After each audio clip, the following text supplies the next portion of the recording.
বাসায় কিভাবে খুব সহজে রেস্টুরেন্ট স্টাইলে কোল্ড কফি বানানো যায় আজকে সেটাই শেয়ার করবো এই ভিডিওতে আপনাদের সাথে।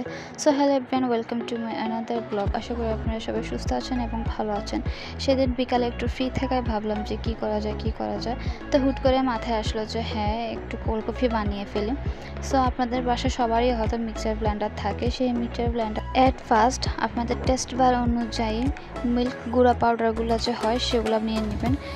মাক্স নিতে পারেন, ডানও নিতে পারেন, নিডো নিতে পারেন। আমি প্রিফার করবো যে নিডো নেওয়ার জন্য, কারণ নিডো নিলে খুবই ভালো হয়। এবং সবার টেস্ট বার অনুযায়ী চিনিও নিয়ে নেবেন। কেউ একটু বেশি চিনি খায় অথবা কেউ একটু কম চিনি খায়, সো সেটা প্রেফারেন্স অনুযায়ী চিনি নিয়ে নেবেন। তারপর আমি নেসক্যাফের এই কফিটা ইউজ করতেছি। নেসক্যাফের যে গোল্ড কফিটা আছে সেটা কিন্তু খুবই ভালো এবং অনেক স্ট্রং একটা কফির ফ্লেভার দেয়। আমার কাছে যেহেতু সে সময় অ্যাভেলেবেল ছিল না, তাই আমি এই নেসক্যাফের এই কফিটা ইউজ করতেছি। আপনারা চাইলে কিন্তু আরও অন্যান্য ধরনের যে কফিগুলো বাজারে পাওয়া যায় সেগুলোও ইউজ করতে পারেন। তারপর এখানে আমি কিছু আইস ইউজ করতেছি, যেহেতু কোল্ড কফি তো কোল্ড না হলে কিন্তু ভালো লাগবে না। সেখানে কিছু পরিমাণ আইস আমি ইউজ করে নিলাম, কিন্তু আমি আরও আইস অ্যাড করছি, বাট এখানে আমি প্রথমে একটু কম করে নিয়েছি, কারণ এই আইসটাও কিন্তু আপনারা আপনাদের টেস্ট বার অনুযায়ী ইউজ করতে পারেন। সেখানে আমি মিক্সার ব্লেন্ডারে গ্রাইন্ড করে নিয়েছি। দেখতে পারতেছেন বরফগুলো কিন্তু এখনও গ্রাইন্ড হয় নাই, তাই আমি ফার্স্টে কম করেই এখানে আইস দিয়েছি।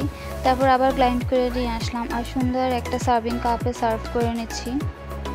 আর যেহেতু আমি সব কিছু একটু সুন্দর করে সাজিয়ে ডেকোরেশন করে খেতে পছন্দ করি, তো পরে আমি একটু কফি দিয়ে কিন্তু এটাকে আবার সুন্দর করে একটু ডেকোরেশন করে নিয়েছি। আর এখানে ভিডিও ক্লিপটা একটু উল্টাপাল্টা হয়ে গিয়েছিল। প্রথমে দেওয়ার ছিল এটা, তারপর নেক্সট দেওয়ার ছিল যেটা আমি আগেই দেখিয়ে নিয়েছি। সো আপনারা আমার এই ভুলটা একটু স্কিপ করে নেবেন। তারপর এখানে আমি চলে আসছি সেই কফি আর আমার বানানো কোল্ড কফিটা নিয়ে। আমি ফার্স্টেই বলেছি আমি একটু সব কিছু ডেকোরেশন করে খেতে পছন্দ করি। সেখানে আমি একটু সুন্দর করে সাজিয়ে নিচ্ছিলাম, কারণ নর্মালি কোল্ড কফিটা দেখতে আমার কাছে ভালো লাগতেছিল না। তা আমি চিন্তা করলাম উপর দিয়ে একটু কফি ছিটিয়ে দিয়ে দেখতেও সুন্দর লাগবে আর খেতেও একটা স্ট্রং ফ্লেভার আসবে। সো এবার আমি আপনাদেরকে ফাইনাল লুকটা দেখাবো আমার কোল্ড কফির। আমার কাছে তো আমার কোল্ড কফির লুক এবং কোল্ড কফির স্বাদ দুটোটাই একদম টপ নচ লেগেছে, অনেক ভালো হয়েছিল খেতে। আর এত সুন্দর একটা রেসিপি আপনাদের সাথে শেয়ার করার জন্য কিন্তু অবশ্যই আমাকে থ্যাংক ইউ জানাতে একদম ভুলবেন না। আপনারা যদি আমার রেসিপিটা ফলো করেন তাহলে কিন্তু বাসায় নিজে হাতে 5 মিনিটে রেস্টুরেন্ট স্টাইলে কোল্ড কফি বানিয়ে খেতে পারবেন এবং স্বাদটাও একদম রেস্টুরেন্ট স্টাইলে হবে। আমি যেভাবে দেখিয়েছি সেভাবে যদি আপনারা মেক করতে পারেন।